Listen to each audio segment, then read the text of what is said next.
یہ ایک علمی بات ہے، علماء جانتے ہیں۔ جواب دیا، آگے فرمایا فاسألوہم ان کانوا ینطقون، ان سے پوچھو، جو ایک ثابت چھوڑا تھا نا بڑا، فاسألوہم ان کانوا ینطقون، اگر یہ بولتے تو اس سے سوال کرو، اس بت سے پوچھو۔ فرجعوا الی انفسہم، غور کیا اپنے نفسوں میں اور پریشان ہوئے، کیسے پوچھیں، تو پتھر ہے، بولتا ہی نہیں۔ ثم نکسوا علی رؤوسہم، سر جھکا لیے نیچے، آنکھوں میں آنکھ نہیں ڈالی دائی کے سامنے، سر جھکا لیے، اور کیا کہہ رہے ہیں؟ لقد علمت ما هؤلاء ينطقون، ابراہیم تو جانتا ہے یہ بولتے نہیں ہیں۔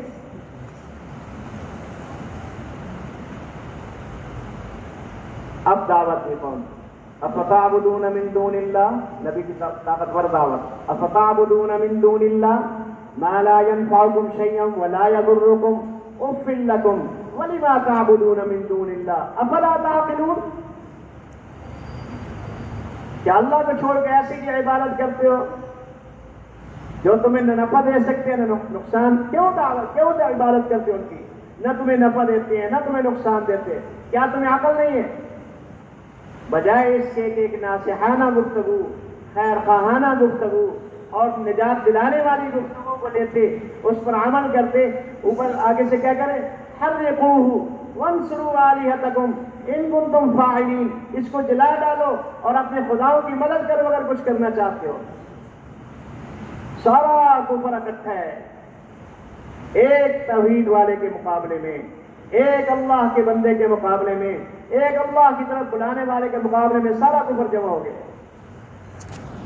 مادی طاقتیں ساری اکٹھی ہو گئی اور بڑا چیخا جلایا۔ علماء لکھتے ہیں اس جیسی آگ آج تک دنیا میں نہیں گئی، اتنی بڑی آگ جلائی۔ اور ابراہیم علیہ السلام کو کیسے اندر ڈالیں؟ اب ان کے پاس کوئی ایسی تدبیر ہی نہیں، شیطان گھوڑے کی شکل میں آیا، آگا ہاں میں تمہیں تدبیر بتاتا ہوں، میں تمہیں تدبیر بتائی، ایسے کرو۔ جھولا بنوایا، ابراہیم علیہ السلام کو اس پہ ڈلوایا اور کپڑے بھی اتروا دیے، رسیوں سے باندھا۔ اللہ کی شان، ابراہیم ابھی آگ میں نہیں گئے، اسی جھولے پہ آسمانوں پہ ہلچل مچ گئی۔ اللہ کی طاقت دیکھے دائی کے ساتھ کتنی بڑی ہے، اللہ کی مدد کتنی ہے، اور رشتے خود اللہ سے کر، یا اللہ تیرا خلیل۔ اللہ نے کہا جاؤ تم مدد کر سکتے ہو، جاؤ خلیل کے پاس جاؤ۔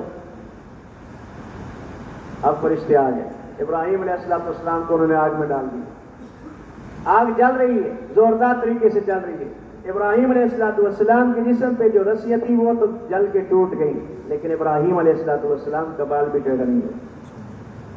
فرشتہ آ کے کہتا ہے حضرت جی یہ پانی کا فرشتہ ہے، یہ ہوا کا فرشتہ ہے، یہ بادل برسانے، ساروں نے اپنی اپنی تعریف کی، یہ بھی ہے فلانا فلانا فلانا جو بھی کہا۔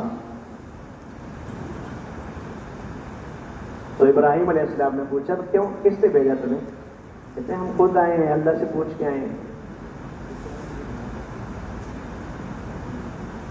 ابراہیم علیہ السلام نے کہا جس نے مجھے آگ میں ڈلوایا ہے وہ خود نہیں جانتا کیوں مجھے ڈلوایا، جس نے مجھے آگ میں ڈلوایا ہے وہ میرا خیر خواہ ہے، وہ میرا دشمن تو نہیں ہے،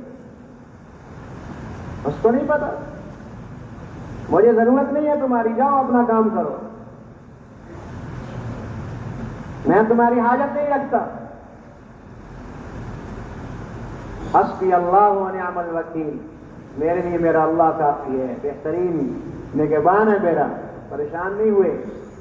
فرشتے حیران ہو گئے، اس لیے اللہ نے ابراہیم علیہ السلام نے ساری مخلوق کو پیچھے دھکیلا، ایک اللہ پہ نظر رکھی۔ انی وجہت وجہی للذی فطر السماوات والارض حنیفا وما انا من المشرکین۔ اللہ نے بھی کسی مخلوق کو خدمت میں نہیں لایا، ڈائریکٹ آگ سے کہا قلنا یا نار کونی بردا وسلاما علی ابراہیم، آگ سے ٹھنڈا ہونے کا حکم دیا، ساتھ سلامتی کا بھی حکم دیا، زیادہ ٹھنڈا نہ ہو جانا، میرے ابراہیم کو سردی لگنے لگ جائے، ٹھکرنا شروع ہو جائے، نہیں سلامتی والی بات۔ اللہ کی شان، جنت سے تخت لایا گیا، انار کا درخت اگایا گیا، پیالہ جنت کا لایا گیا، اور جنت کا لباس سیدنا ابراہیم کو پہنایا گیا۔ ابراہیم علیہ السلام کا وہ تکیے لگا کے بیٹھے، اور جب جی چاہتے ہیں اور انار لیتے ہیں، اس کو نچوڑ دیں اور پیتے ہیں، اور ابراہیم علیہ السلام کا والد دور سے یہ منظر دیکھ رہے ہیں اور زبان حال سے کہہ رہے نعم الرب رب ابراہیم، ابراہیم کا رب کتنا اعلیٰ ہے، کتنا عمدہ ہے، لیکن اللہ نے ہدایت نصیب نہیں فرمائی، اندر طلب نہیں کی۔ ہدایت تو طالب کو ملا کر، ہدایت کس کو ملتی ہے؟ طالب کو ملا کر۔ مولانا رحمان صاحب کے سچ یہ بیان کرتے ہوئے فرماتے ہیں ابراہیم علیہ السلام کا یہ منظر نمرود کی بیٹی نے دیکھا، اور اس نے دور سے کہا اے ابراہیم، آپ نے جواب دیا جی، کیا اگر میں یہاں آنا چاہوں اور مجھے یہ نعمتیں مل جائیں گی؟ ہاں ملے گی، لیکن پہلے دعوت قل لا الہ الا اللہ، لا الہ الا اللہ کہہ لے، تو بھی یہاں آئے گی، آپ تیرے لیے بھی گلزار ہو جائے گی، تیرے لیے بھی اللہ ایسی نعمتیں بنا دے۔ تو کلمے کی دعوت کے بغیر کلمہ اندر نہیں اترنے کا۔ ابھی تک تو میرے دوستوں ہمارے پاس بول ہے، بول، ناراض نہ ہونا، میں ہاتھ جوڑ کے معافی مانگتا ہوں پہلے آپ سے، ناراض نہ ہونا میری بات سے۔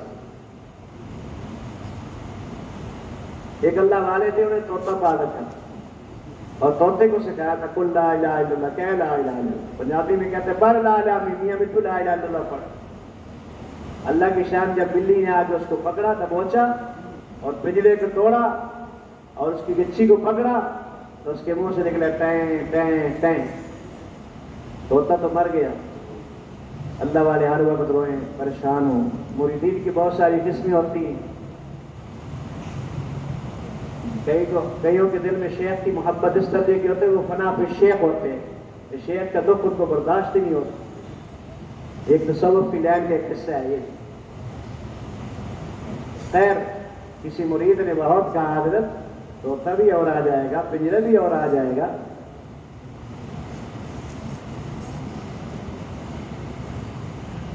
جب بہت اصرار ہوا تو حضرت نے فرمایا بھائی نہ مسئلہ طوطے کا ہے نہ مسئلہ پنجرے کا ہے۔ بہت سارا مجمع اکٹھا تھا، شیخ نے کہا مسئلہ اس بات کا ہے، عرصہ سے میں نے اس طوطے کو یہ بات سکھلائی کہ لا الہ الا اللہ پڑھ، لا الہ الا اللہ پڑھ۔ جب میں اس سے کہتا پڑھ لا الہ الا اللہ، وہ زبان سے تو کہتا لا الہ الا اللہ، لیکن جب اس کی موت آئی اس کی زبان پہ کلمہ جاری نہیں ہوا۔ لوگوں کو تو میں سکھا رہا ہوں کہ نماز پڑھو، لوگوں یہ کرو، توبہ کرو، اللہ سے ڈرو، اپنے اندر خوف پیدا کرو، مرنے کی تیاری کرو، زکوٰۃ ادا کرو، یہ کرو وہ کرو، لیکن جب موت کا وقت آئے گا پتہ نہیں مجھے بھی کلمہ نصیب ہو کہ نہ ہو، اس بات پہ رونا ہے۔ وَأَمَّا مَنْ خَافَ مَقَامَ رَبِّهِ وَنَهَى النَّفْسَ عَنِ الْهَوَىٰ فَإِنَّ الْجَنَّةَ هِيَ الْمَأْوَىٰ۔ جب تک یہ کیفیت اندر پیدا نہیں ہوتی کہ میں نے اللہ کے سامنے پیش ہونا ہے، کیا بنے گا ہمارا، کیا بنے گا؟ آنے والی کس سے ٹالی جائے گی، روح رگ رگ سے نکالی جائے گی، خاک اس نازک بدن پہ ڈالی جائے گی۔ ایک دن مرنا ہے، آخر موت ہے، کر لے جو کرنا ہے، آخر موت ہے۔ پہلے تجھ کو بچپن نے برسوں کھلایا، جوانی نے پھر تجھ کو مجنوں بنایا، بڑھاپے نے پھر آ کے کیا کیا ستایا، اجل تیرا کر دے گی بالکل صفایا۔ جگہ جی لگانے کی دنیا نہیں ہے، یہ عبرت کی جا ہے، تماشا نہیں ہے۔ میرے سمیت آج سارے ہم تماشائی ہیں، معاف کرنا میری بات کو، سب جھوٹ کو سب بنا کے پیش کیے جا رہے ہیں، ہم اس کے پیچھے لگے ہیں۔ دنیا اس کو حقیقت بنا کے پیش کیے جا رہے ہیں، جبکہ یہ حقیقت نہیں ہے۔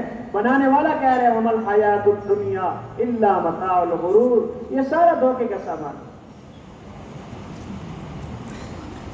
صحابہ پر رسول اللہ نے جو محنت کی، اس محنت کے نتیجے میں صحابہ جو کندن بنے۔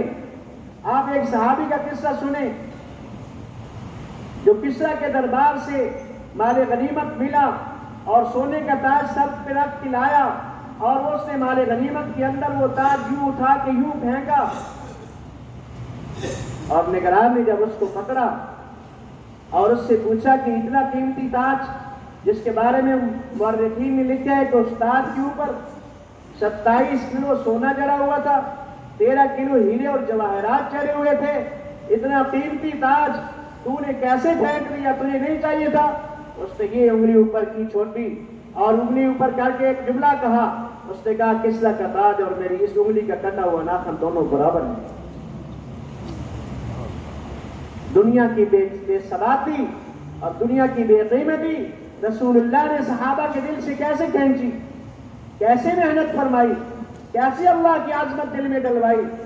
پھر اگلا جملہ دیکھیے، اس نے اس کا یوں ہاتھ پکڑا اور کہا اپنا نام تو بتاؤ یار، اپنا نام تو بتاؤ۔ اس کے منہ لپیٹا ہوا تھا جیسے آج کل ہم نے وہ چڑھایا ہوتا ہے اور آنکھیں نظر آتی ہیں، تو خیر اس نے آرام سے جھٹکا دیا ہاتھ کو اور ایک جملہ کہا، کہنے لگا جس کے لیے میں نے یہ عمل کیا ہے وہ میرے نام سے خوب واقف ہے، وہ میرے نام سے خوب واقف۔ یہ صحابہ ہے، یہ صحابہ ہیں جن کا قرآن ایمان 700 مقام پہ صحابہ کی ایمان کی قرآن نے گواہی دی ہے۔ قرآن بار بار کہہ رہے ہیں کئی جگہ پہ اولئک هم الراشدون، اولئک هم المؤمنون حقا، اولئک هم المفلحون۔ یہ وہ کیسے بنے؟ یہ دعوت والی محنت میں لگے ایمان سطح ہے۔ قرآن کہہ رہا ہے کہ انہم بنیان مرصوص، وہ ایسے بن کے تھے جیسے سیسا پھرائی ہوئی دیوار ہوتی۔ ابو عبیدہ بن جراح رضی اللہ عنہ عیسائیوں کے مقابلے کے لیے بھیجے گئے، 60,000 کا لشکر تشکیل ہے، سارے تقاضے چھوڑ کے چلے گئے۔ اندازہ لگوایا کتنا لشکر؟ 60,000 کا لشکر۔ اچھا مشورہ ہو رہا ہے، ہر عمل سے پہلے مشورہ ہے، ہر عمل کا مشورہ ہے، اور مشورہ بھی بڑی عجیب چیز ہے، سبحان اللہ، اس کی بڑی برکات ہے۔ قرآن نے ایک قصہ بیان کیا، پھر بات سے دوسری طرف نکل جائے گی۔ قرآن نے جو قصہ بیان کیا ہے ملکہ بلقیس کا، اس کے اندر مشورے کی اہمیت قرآن نے بیان کی کہ جب سلیمان علیہ السلام کا خط اس کے سینے پہ آیا اور وہ پرندہ ڈال کے چلا گیا، اس نے خط پڑھا، خط کی تلاوت کی، زیارت کی، پھر اس کو لپیٹ کے اپنے پاس رکھ لی، پھر مشورہ کے لیے اپنے بڑے بڑے وزراء اور کبراء اور بہت کچھ اکٹھے کر لیے، خود مسلک پہ بیٹھی ہے اور ایک جملہ کہا، یا ایھا الملا، اے میرے مشیرو، افتونی فی امری، مجھے مشورہ دو میرے معاملے میں، ما کنت قاطعۃ امرا حتی تشہدون، تمہارے ہوتے ہوئے بغیر مشورے کے کام نہیں کر سکتی۔ میں مفہوم بتا رہا ہوں، علماء بیٹھے ہیں مجلس میں، کوئی یہ نہ سمجھا کہ قرآن میں تعریف کر رہا، معاف کرنا، میں اس کا مفہوم اپنی زبان میں کہہ رہا ہوں۔ اب مشورہ آ رہا ہے فوجیوں کی طرف سے، وزراء کی طرف سے، لیڈروں کی طرف سے، سارے دائیں بائیں والے مشورہ دے رہے ہیں۔ اب ان کا اجتماعی مشورہ قرآن ہے، نحن اولو قوہ واولی بأس شدید، ہم قوت والے بھی ہیں، اسباب ہے ہمارے پاس، اور جنگجو بھی ہیں، والامر الیک، معاملہ آپ کے ہاتھ میں ہے، فانظری ماذا تأمرین، آپ دیکھ لیں جو حکم کریں گے ہم تو عمل کریں گے۔ آپ اس عورت کی سمجھداری دیکھیں، مشورہ سب سے لیا ہے، کسی پہ تنقید نہیں کی، کسی کو یہ نہیں کہا تم نے میرے خلاف کیوں مشورہ دیا، بلکہ ایک عجیب جملہ کہا مشورہ لینے کے بعد، ان الملوک اذا دخلوا قریۃ افسدوها وجعلوا اعزۃ اہلها اذلہ وکذلک یفعلون۔ تم کہہ رہے ہو ہم بڑے قوت والے ہیں، بڑے طاقت والے ہیں، بے شک ٹھیک ہے، تمہارے پاس اسباب بھی موجود، جنگجو بھی موجود، لیکن بادشاہوں کے ہاں یہ عادت ہے جب کسی بستی میں داخل ہوتے ہیں تو وہاں کے عزت والوں کو پکڑ کے پہلے ذلیل کرتے ہیں، اس کے بعد دوسرا معاملہ کرتے ہیں، اور ہمارے ساتھ بھی ایسا ہوگا۔ پھر اس کے بعد اپنا حکم جاری کیا کہ یوں کرتے ہیں، کچھ ہدیے بھیجتے ہیں، اگر عام بادشاہوں کی طرح بادشاہ ہوں گے تو مال لیں گے، مال کے چکر میں ہماری جان چھوٹ جائے گی۔ چونکہ یہ نبی تھے سلیمان علیہ السلام، اللہ کے نبی تھے، ان کو مال سے تو غرض نہیں تھی. جواب دیا اتمدوننی بمال فما آتانی اللہ خیر مما آتاکم، تم مال سے مجھے لینا چاہتے ہو، جو میرے اللہ نے دیا ہے تمہارے مال سے کہیں زیادہ بہتر ہے. آنا ہے تو مسلمان ہو کے آ جاؤ، ورنہ ہم تمہارے خلاف اپنا کیا کہتے جنگ کریں گے، تمہارے خلاف فوج کشی کریں گے. اب اس کو سمجھ میں آ گئی یہ عام دنیا دار بادشاہ نہیں ہے، کوئی اور مخلوق ہے. یہ تو ساری رعایا کو اکٹھا کیا، لے کے چلی، چلو ہم مسلمان فرما بردار ہونے کے لیے چلتے ہیں. ادھر سیدنا سلیمان علیہ السلام نے ایک اور بھائی اس کا تخت بتا رہا تھا، وہ پرندہ، تم میں سے کون تخت اس کا جلدی سے جلدی بھی آ سکتے ہیں؟ ایکم یاتینی بعرشھا قبل ان یاتونی مسلمین، اس کے مسلمان ہو کر آنے سے پہلے پہلے اس کا تخت یہاں کوئی لا کے لاؤ. اب دو قسم کی طاقتیں سامنے ہیں، ایک مادی طاقت ہے، ایک روحانی طاقت ہے. قال عفریت من الجن، ایک بہت بڑا جن بولا حضرت انا آتیک بہ قبل ان تقوم من مقامک، ابھی آپ اپنی جگہ پورے کھڑے نہیں ہوں گے تب تمہارے قدموں میں لا کے رکھا ہوگا. میں اپنی طاقت کے بل بوتے پہ یہ بات کہی ہے کہ میں جن ہوں، لا سکتا ہوں، میرے اندر اللہ نے طاقت رکھی ہے.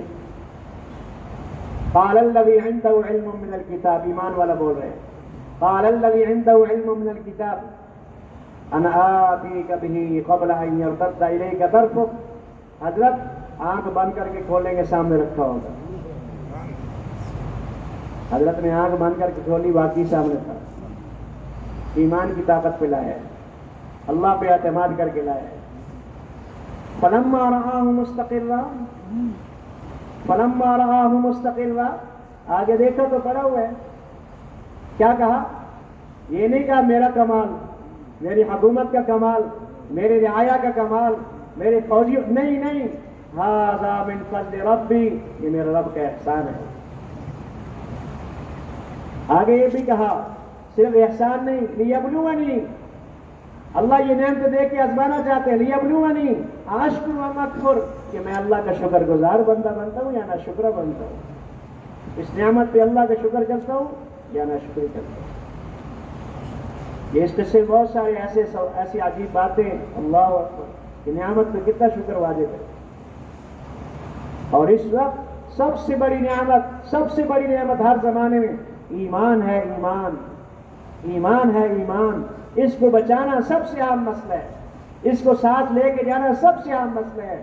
موت تک، آخری سانس تک ایمان کو اپنے اندر رکھنا سب سے عام مسئلہ ہے. اس کے لیے ساری کوشش کرنا یہ ہماری ضرورت ہے. کھانا ملے نہ ملے، لباس ملے نہ ملے، مکان ہو نہ ہو، لیکن ایمان سب سے اہم چیز ہے. اور ایمان کے بول بولنے سے، ایمان کے بول سننے سے، ایمان کے ماحول سے صحابہ دکھا کے گئے، بتلا کے. بڑے بڑے صحابہ، عبداللہ بن رواحہ جیسے بڑے بڑے شاعر، اور حضور صلی اللہ علیہ وسلم کے عاشق صادق، محب صادق، کتنی بڑی محبت ہے رسول اللہ سے، اور ایمان کے مجلس سے قائم ہو رہی ہیں. معاذ بن جبل جیسے مفتی، مدینہ کے مفتی، حضور صلی اللہ علیہ وسلم کے ہوتے ہوئے فتویٰ چلتا ہے معاذ بن جبل کا. اور اللہ کے نبی اپنے صحابہ سے کہہ رہے ہیں اعلمہم بالحلال والحرام معاذ بن جبل، لوگوں سب سے زیادہ حلال و حرام کے مسائل جاننے والا معاذ ہے. معاذ ہے، اس سے پوچھا کرو.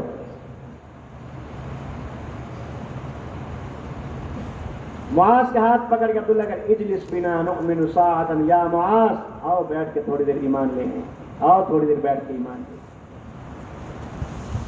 یہ ایمان کے حلقے تھے جس میں ایمان کا تذکرہ ہوتا تھا، اعمال کا تذکرہ ہوتا تھا، آخرت کے تذکرے ہوتے تھے، آخرت کو سوچتے تھے. موت کیسے آئے، قبر میں کیسے کیا ہوگا، سوال و جواب کی تیاری کتنی ہے، پولیس رات سے کیسے پار ہو جائیں گے، اعمال نامہ وزنی کیسے ہو جائے، اعمال بنانے کی فکر. ایک صحابی کے گھر میں سری آئی، 7 گھروں میں پھری، 7 گھروں کا عمل بنا دی، پکائی پھر بھی اسی کی، لیکن فکر کیا تھی، یار وہ کھا لے میرا عمل بن جائے. اس کے گھر چلی جائے میرا عمل بن جائے. یہ سب آخرت کے لیے تھا, سب آخرت کے لیے, دنیا کے لیے نہیں. عمر کہتے ہیں جب کسرا کے خزانے کا سامان آیا تو خدا کی قسم ہم دنیا کے لیے اگر اتنی محنت کرتے تو شاید اتنا سامان اور اتنی دنیا اللہ میں عطا نہ فرماتے جتنی رسول اللہ صلی اللہ علیہ وسلم کی صحبت میں اور آپ کی دین کی محنت میں اور آپ کے اخلاق والی محنت میں اور آپ کے مبارک اعمال والی محنت کے نتیجے میں اللہ نے دنیا ہمارے قدموں میں لا کر رکھی. دین کی محنت کرنے پر دنیا دینے کا بھی اللہ کا وعدہ ہے, آخرت دینے کا بھی اللہ کا وعدہ ہے. وعد اللہ الذین آمنوا منکم وعملوا الصالحات لیستخلفنہم فی الارض. یہ دنیا کی بات ہو رہی ہے. کما استخلف الذین من قبلہم وليمكنن لهم دینہم الذی ارتضی لهم وليبدلنہم من بعد خوفہم امنا. یہ سارے وعدے اس محنت پہ ہیں. اسی محنت سے نمازیں زندہ ہوں گی, جاندار نمازیں بنے گی, اللہ سے براہ راست لینے والی نمازیں. صحابہ کا مزاج بنایا رسول اللہ نے. مشکل وقت آئے کھڑے ہو جاؤ اللہ کے ساتھ. اب ہریرہ الٹے پڑے, آپ صلی اللہ پاؤں سے ٹوٹا مارا ایسے ٹھوکر لگا کر, کیا ہوا ہریرہ؟ پیٹ میں درد ہے یا رسول اللہ. قم فصلی, نماز پر. نماز میں اللہ نے شفا رکھی, نماز میں اللہ نے شفا رکھی. رسول اللہ پر فاقے پہ فاقے چل رہے ہیں, فاقے پہ فاقے, بھوک بھوک بھوک. 4 دن سے کچھ نہیں کھایا, 4 دن. ہمیں تو صبح کا ناشتہ نہ ملے تو کیا کرتے ہیں آپ جانتی ہیں.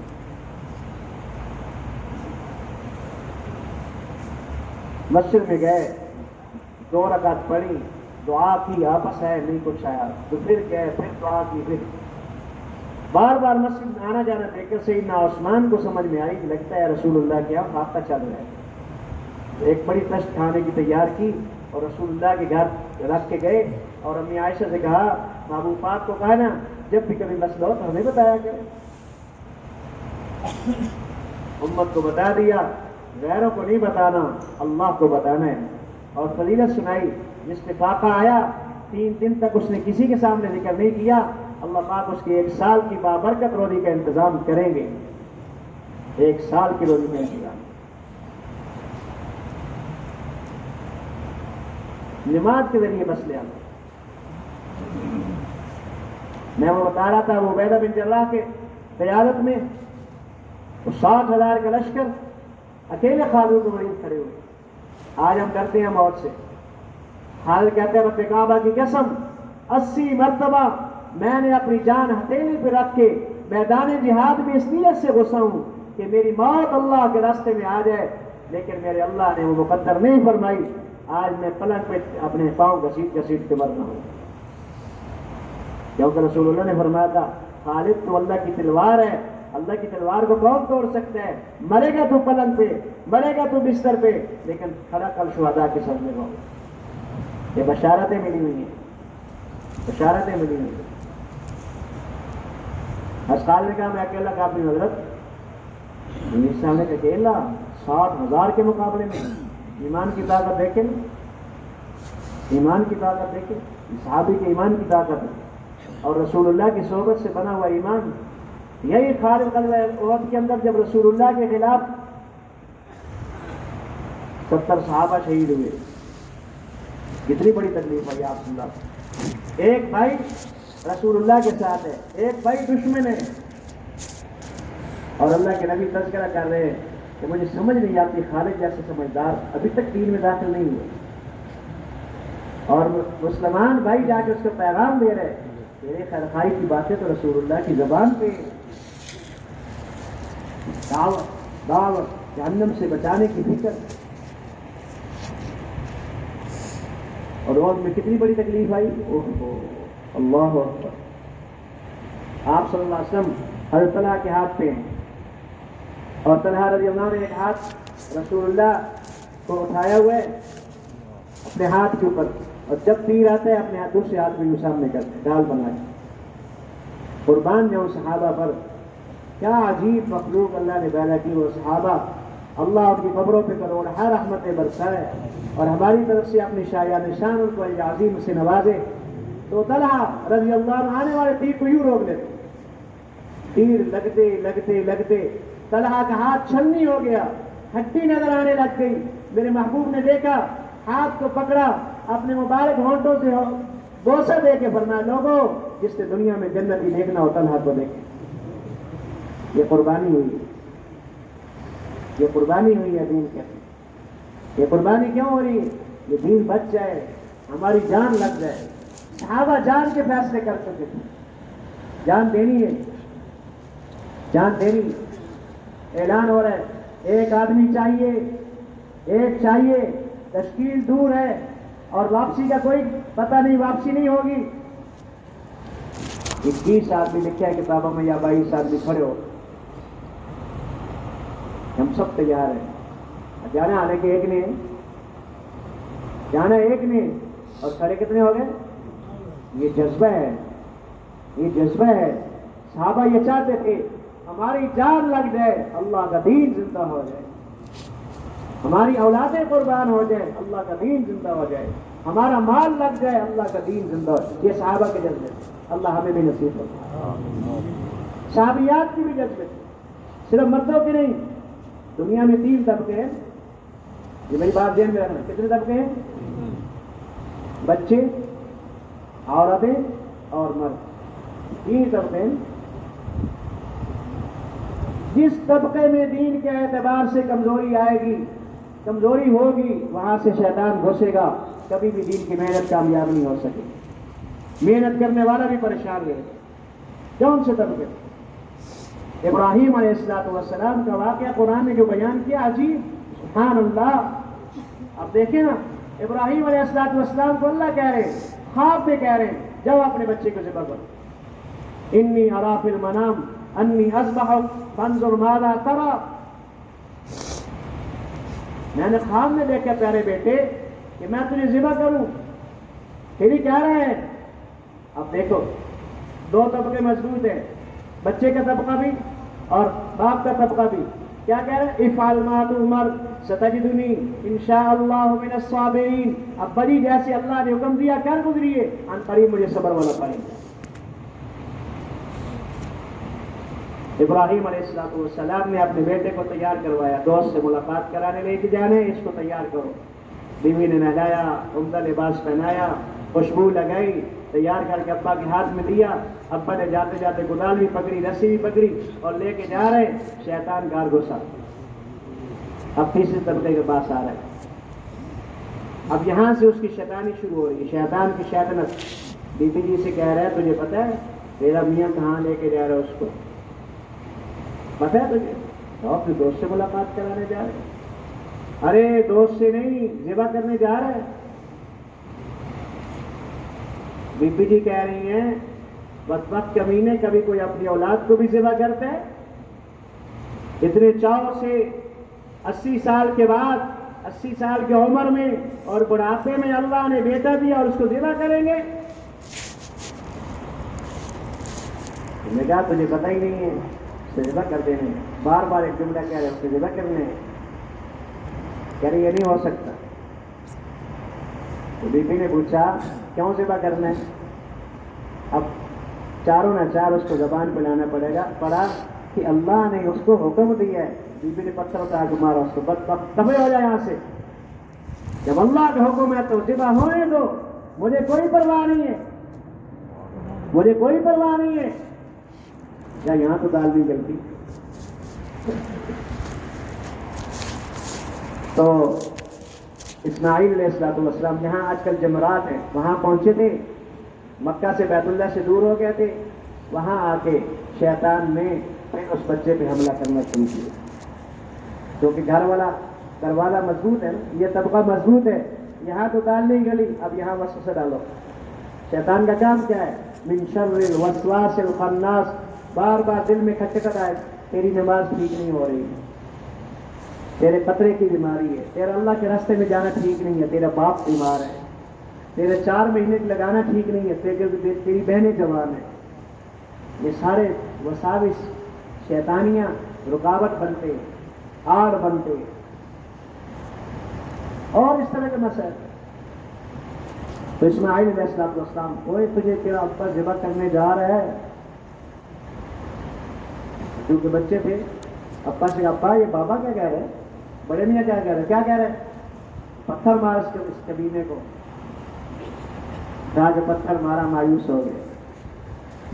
ابراہیم علیہ السلام کے پاس تو جا نہیں سکتا تھا کیونکہ اولو العزم تھے، نہ پروگرام لے کے چل رہے، تو میں نے یہ قصے اس لیے سنایا تب تینوں طبقات میں محنت، گھر کا ماحول بھی دینی، اللہ کے رستے میں چلنے والے کا ماحول بھی دینی، اس کی اولاد کا ماحول بھی جب دعوت والا ہوگا پھر دین آگے پھیلے، ورنہ کہیں نہ کہیں سے شیطان گھسے گا، رکاوٹیں ڈالیں گے، نقصان کرے گا۔ تو بات عرض یہ کر رہا تھا کہ 7,000 کے مقابلے میں اکیلا آدمی ایمان کی طاقت، اولئک هم المؤمنون حقا، یہ پکے ایمان والے، یہ مضبوط ایمان والے ہیں۔ حضرت جی کیوں؟ حضرت وہ سارے مردے ہیں، میں زندہ ہوں، اور مردوں کے لیے ایک ہی کافی ہو جاتے؟ نہیں یہ ایسے ٹھیک نہیں۔ اچھا 6 کر دیں، 6 کر دیں، خیر چلتے چلتے بات لمبی ہو جائے گی، ہم کہا چلو 60 کر دیتے۔ کتنے مقابلے میں تھے؟ 7,000 کے مقابلے میں کتنے 60، 7,000 کے مقابلے میں کتنے؟ جب بھائی جن کی جگہ سامنے جگہ خالی ہے تھوڑی سی حرکت کر کے آ جاؤ گے، اللہ بہت ذرا خیال ہے، اپنی جگہ ہل جائیں تھوڑا سا، جو جانا چاہتے ہیں اس کی منت سماج کر کے روکیں، بات پوری ہونے والی ہے، لیکن بات کے اندر خلل آتا ہے، جب مجمع اٹھتے ہیں نقصان ہوتا ہے، پوری توجہ سے بات سنیں، انشاءاللہ بڑی بھی فائدہ ہوگا، آپ کو فائدہ ہوگا۔ بقول ہمارے حضرت مولانا الرحمان دامت برکاتہ ان کے، یہ جو 60 تھے یہ پھر رات بھر سوئے نہیں،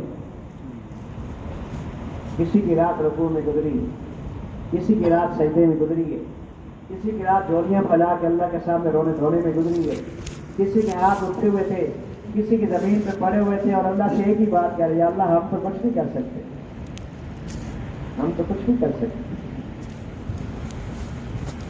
کبھی بھی اپنی طاقت شو نہیں کی صحابہ نے، یہی کہا اللہ کریں گے،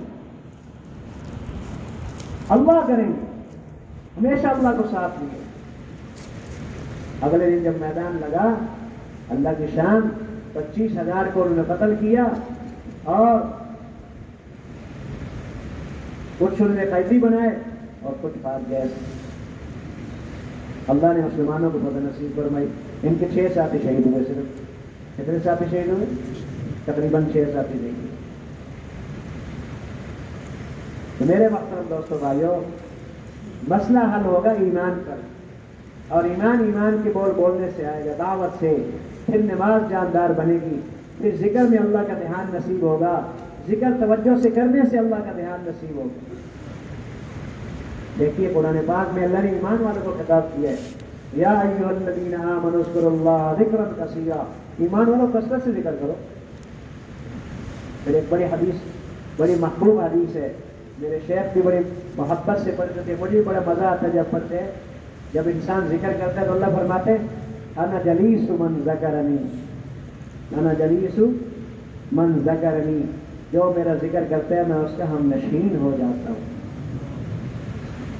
اللہ کیا کہتے ہیں؟ انا جلیس من ذکرنی، جو مجھے یاد کرتا ہے میں اس کا ہم نشین بن جاتا ہوں، اس کا ساتھی بن جاتا ہوں۔ اس دھیان سے اللہ کا ذکر دھیان سے کرے گا تو تعلیم کے حلقے میں جم کے بیٹھنا بھی آئے گا، تعلیم کو دھیان سے سننا آئے گا، ایک ایک تسبیح کو دھیان سے کرنا، اور اللہ والا علم سیکھنا۔ فضائل کا علم تعلیم کے حلقوں میں ملے گا، اور مسائل کا علم علماء کی صحبت میں جا کے سیکھنا پڑے گا۔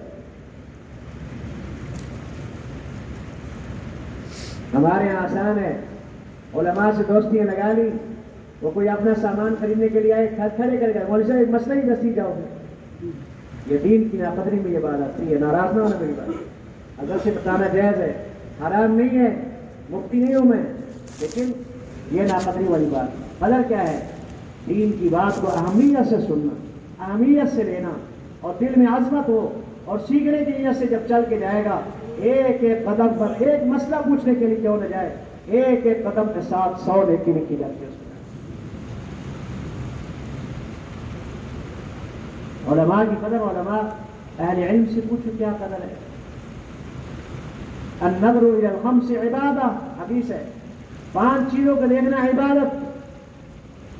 الى الکعبہ، الى ماء زمزم، الى المصحف، الى وجه الوالدین، الى وجه العلماء، علماء کے چہرے کو دیکھنا بھی عبادت۔ میں نے 5 گنوائی، بیت اللہ، آب زمزم، قرآن، علماء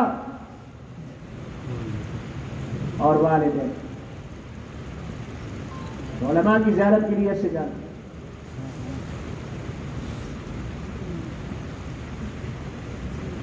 پرانے زمانے کے بادشاہ بھی بڑے قدردان ہوتے تھے، اولیاء اللہ ہوتے تھے، میرے بادشاہ تو نہیں ہوتے تھے۔ ہارون رشید رحمہ اللہ اپنے بچوں کو اسماعی کے پاس جب بھیجا پڑھنے کے لیے، تعلیم مقرر کیا، گھر میں پڑھنے کے لیے جگہ مقرر کی، ایک دن چیک کرنے کے لیے اس حویلی پہ گئے، دروازے کی ہلکی سی کیوار کھولی اور دیکھ رہے ہیں اسماعی وضو کر رہے ہیں، صاحبزادہ مامون تھا یا کوئی اور، وہ پانی ڈال رہے ہیں، اس وقت پاؤں دھونے کے قریب تھے، وضو ہوتے ہوتے پاؤں کے قریب پہنچ چکے۔ خلیفہ ہارون رشید رحمۃ اللہ علیہ یہ علم دوست بھی تھے، ولی اللہ بھی تھے، رات کو قیام اللیل کرنے والے بھی تھے۔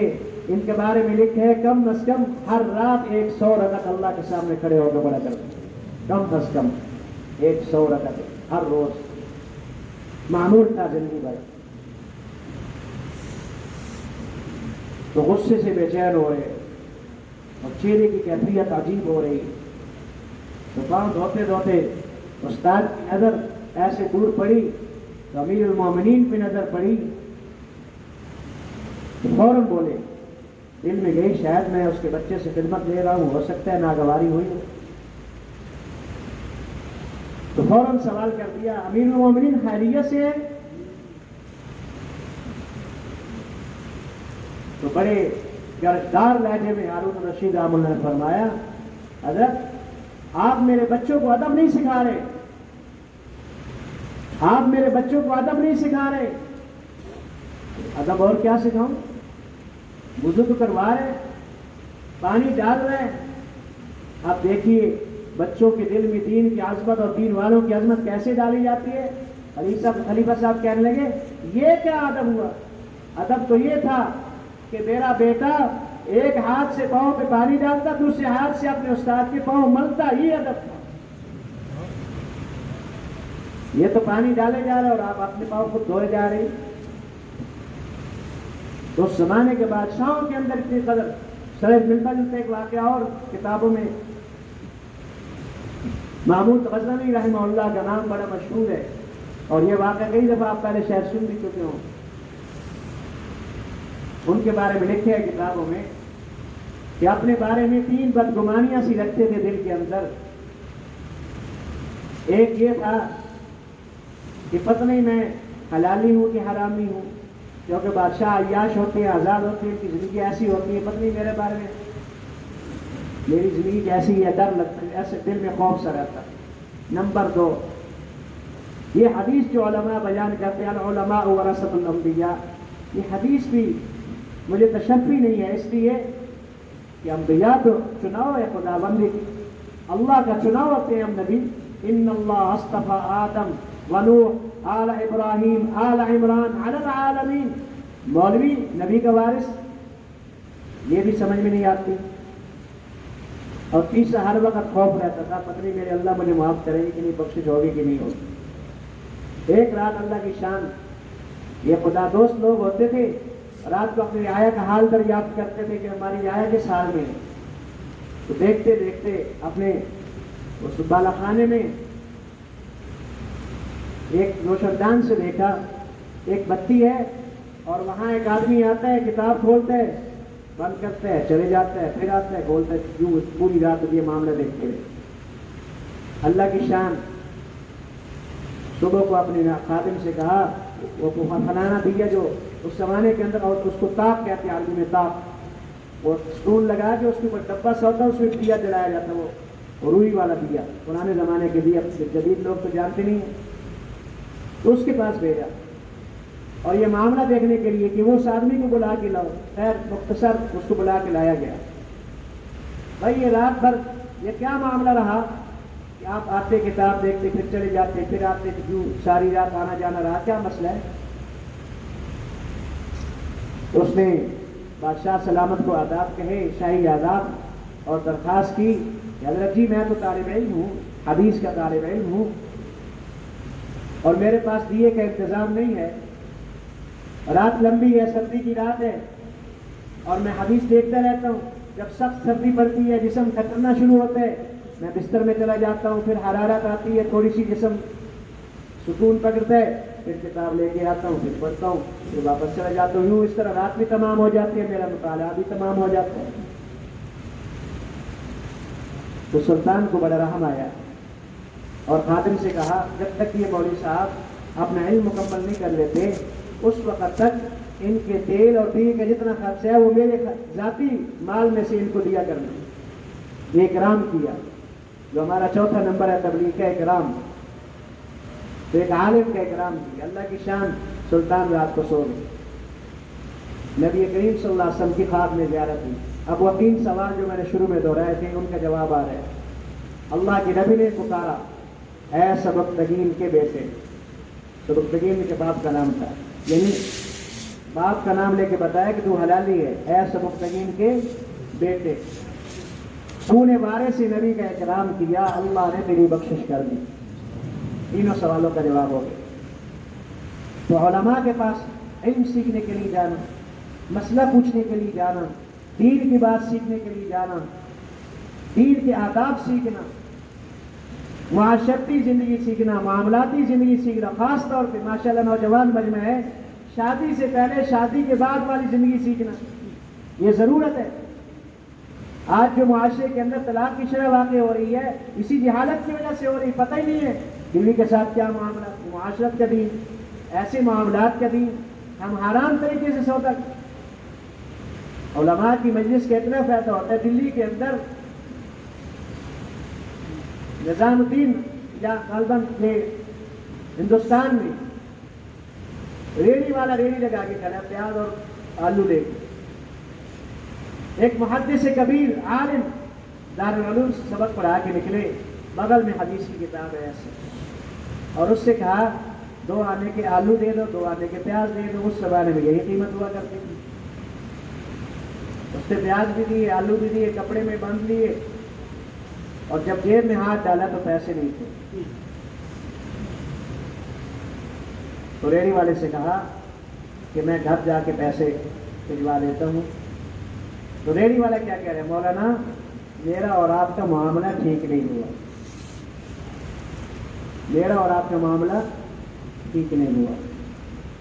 حالانکہ یہ عالم ہے، وہ ریڑھی والا جاہل آدمی ہے، لیکن حضرت حکیم الامت قدس اللہ سرہ کا صحبت یافتہ ہے. اس کو بھی یہ بات پتہ ہے کہ پہلے معاملہ نقدن بنقدن ہوا تھا، سودا نقدن بنقدن ہوا، ابھی ادھار کر رہے، معاملہ ٹھیک نہیں ہے. اس نے کہا آپ آلو واپس کریں، میں آپ کو ادھار دوں گا، آپ لے جانا، بعد میں قیمت ادا دینا، پھر ادا کر دینا، پھر یہ معاملہ درست ہوگا. اب بتاؤ معاملات کا دین نہیں ہوگا تو حرام کیسے اندر آئے گا، اور ناقص طریقے سے تجارت کیسے ہوگی، بے برکتی والی تجارت کتنی ہوگی، آپ کو اندازہ لگے. یہ تو ایک بات ہے، یہ شمار ایسے عادت ہے. تو ہر لائن کا دین سیکھنا ہے، عبادات کا دین، معاملات کا دین، حضور صلی اللہ علیہ وسلم والی مبارک معاشرت والا دین، حضور صلی اللہ علیہ وسلم والی مبارک اخلاق والا دین، یہ سارے دین سیکھنے کے. اور اخلاق کا دین تو کیا فرمایا، اعمال نامے میں وزن اخلاق کی وجہ سے آئے گا، جتنے بڑے اخلاق اتنا وزن. ایک حدیث غالباً ترمذی میں ہے یا حدیث کی کسی بڑی کتاب میں،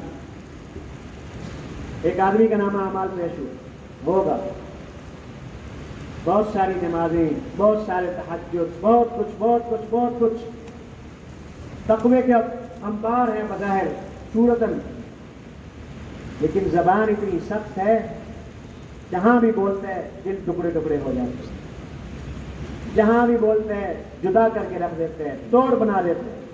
اچھا، جب اللہ کے دربار میں یہ عمل نامہ پیش ہوا تو اللہ فرمائیں گے اس کو پکڑو، اوندے منہ گھسیٹ کے جہنم میں ڈال دو۔ دوسری اس کے متبادل، ایک آدمی کے پاس صرف فرائض ہیں، سنتیں ہیں، زیادہ نوافل نہیں ہیں، زیادہ صدقات نہیں ہیں، زیادہ خیرات کچھ نہیں، لیکن زبان اتنی میٹھی ہے، اتنی شیریں ہے، جب بولتے ہیں ٹوٹے ہوئے دل جڑ جاتے ہیں، انسانیت کو ملا کے رکھتے ہیں، اپنے ساتھ جوڑ بچاتے ہیں، تعلقات درست رکھتے ہیں، کسی کو ٹوٹنے نہیں دیتا۔ فرمایا اس کو اٹھا کے جنت میں داخل کرو، یہ میرے محبوب میرے بندوں کو آپس میں جوڑا کرتا تھا۔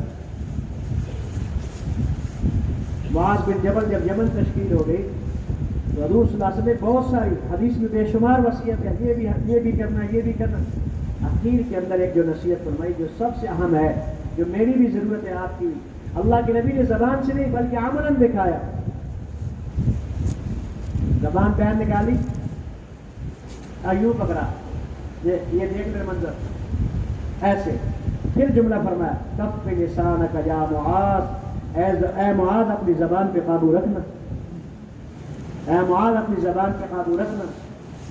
اب دیکھ لیں ہماری زبانیں کہاں کا، یہ دعوت میں استعمال ہونی چاہیے، یہ تلاوت میں استعمال ہونی چاہیے، یہ ذکر میں استعمال ہونی چاہیے، یہ اللہ اللہ کرنے میں استعمال ہونی چاہیے، یہ لوگوں کی خیرخواہی کے لیے اور لوگوں کے بھلے کام کے لیے استعمال کیے جائے کہ لوگوں کے دل توڑنے کے لیے۔ فیشن بن چکے ہمارے ہاں، ایسا بولوں گا اللہ معاف فرمائے، پنجابی چادر سارے کپڑے سارے پیسے کریں، اخیر تک جل جائے گا، ایسا بولوں گا بھائی تمہارے اسپورٹس تیرا کتنا نقصان ہو جائے گا۔ یہ زبان انسان کو کہاں سے کہا، سیدنا صدیق اکبر رضی اللہ عنہ اپنی زبان کو پکڑ کے کھینچا کرتے تھے، یہ تیری وجہ سے ابو بکر جہنم میں جا رہا ہے۔ حالانکہ حضور صلی اللہ علیہ وسلم نے کتنی بدر فرمایا، ابو بکر بالجنہ عمر بالجنہ۔ امام بخاری باقاعدہ باب قائم کی ہے جس میں حضور صلی اللہ علیہ وسلم کی غالباً 13 حدیثیں یا 14 آئیں، اور اس میں باقاعدہ یہ میں ابو بکر عمر یوں جنت میں جائیں گے، میں ابو بکر عمر یوں بیٹھے، میں ابو بکر عمر یوں کھایا، اللہ کے نبی جیسے منظر بیان کر امام بخاری وہ حدیث اس کے اندر ہے۔ اس کے باوجود اتنا خوف ہے آخرت کا، کاش میں مومن کے بدن کا بال ہوتا، کاش مجھے میری ماں نے جنئی نہ ہوتا۔ اے پرندے تو کتنا خوش قسمت ہے، کھاتا پیتا ہے ٹھنڈی ہوا میں۔ یہ باتیں تب پیدا ہوگی جب ہمارے اندر اس بات پہ یقین ہوگا کہ ہم نے مرنا ہے اور موت قریب ہے، بہت قریب ہے۔ اس موت کی تیاری کے لیے بار بار کر نکلو، اللہ کے راستے میں نکلو۔ نکلنا کتنا ضروری ہے، خروج کتنا ضروری ہے، یہ تو نکل کے ہی سمجھ میں آئے گا۔ اور اس کے لیے سب سے بنیادی چیز 4 مہینے اللہ کے راستے میں ضرور لگیں، اور جن کے 4 مہینے لگ چکے ہیں ان کی ضرورت ہے ہر سال 4 مہینے، کیونکہ ماحول ساری طرف ہر طرف دھوکے کا ماحول، آواز چل رہی ہے دھوکے کی، اور ہر چیز اپنی طرف کھینچ رہی ہے۔ دجالیات پھیل چکی ہے اور دجال کے جال تنے جا چکے ہیں، اور ایمان پہ ڈاکے پا رہے ہیں، اور ایمان والوں کی تصدیق ایک عام رواج بن چکا ہے،